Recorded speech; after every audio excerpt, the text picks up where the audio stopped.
from all around your lawn. I'm here to tell you how football is strong. We're the best. Good morning and welcome to the show this morning. Here with me today on the bench, we've got Courtney from Thompson. Good morning, Courtney. Morning, Donna. Thank you for having me. Yes, thank you for being here, and I've been pushed into this role. Thank you so much to Fiona for allowing that to happen. On the other side of the nest, we have Holly from Geelong West. Morning, Holly. Morning, Donna. How are you going? Good girls. This morning, at this point in time, we're going to talk about last week's round 13. A couple of surprises there, close games and a couple of blowouts. I understand I wasn't around last weekend, girls. I was away, but very bad conditions weather-wise. Yeah, blustery for you all. The wind was just out of control this week, and I think all the shooters had massive trouble trying to get the ball in the hole. And I think that sort of reflected on the scores that we had too. Okay, so the first game up, girls, we've got Inverleigh defeated East Geelong 37-32. So that's a 5-goal win to Inverleigh. Fill me in.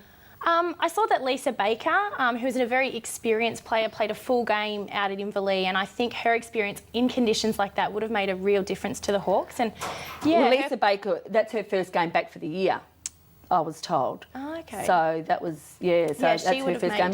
She played a full game, Court. Yeah. So the quality of her netball is great, and it would have helped them along. So that might have made a big difference. Yeah. They had a 14-goal lead at half-time.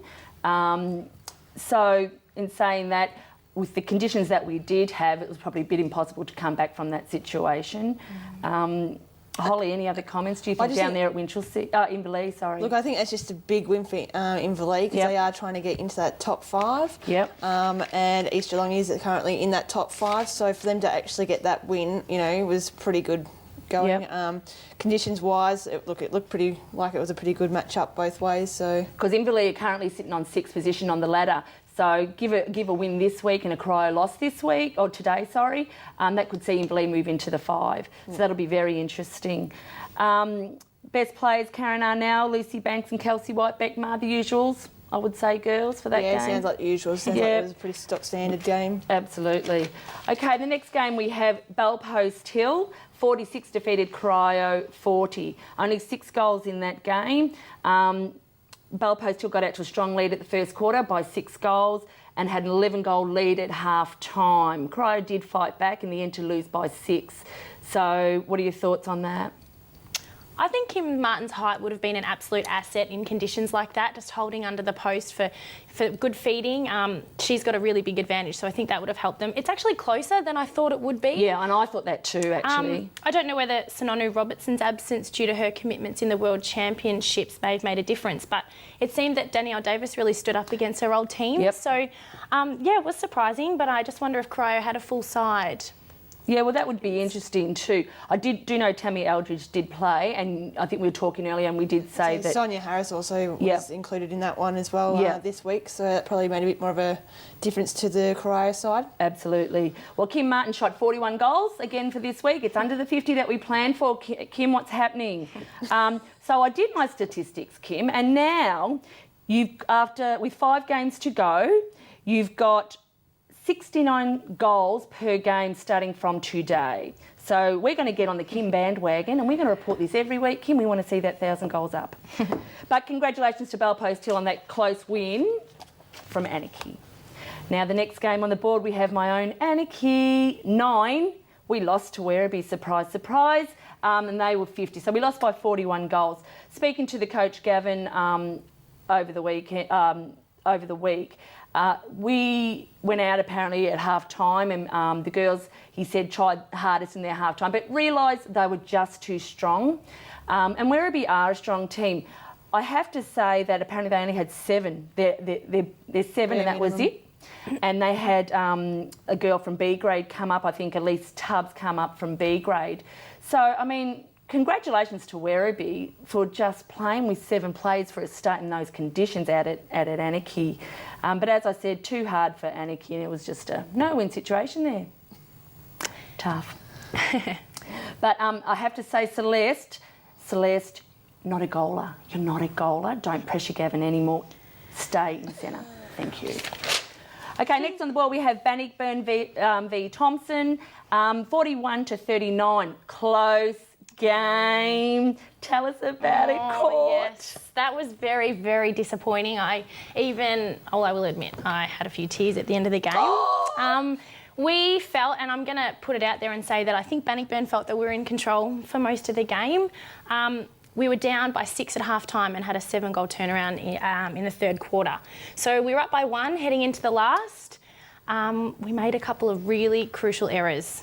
We had a step and then just a ball thrown out of court. So just unforced errors, Yeah. which turns the game, and it does. Yep. You can turn the game just like that. So. Absolutely, it was very disappointing, but we took a lot of positives from that. So we showed a lot of character to be as competitive as we were. Very good.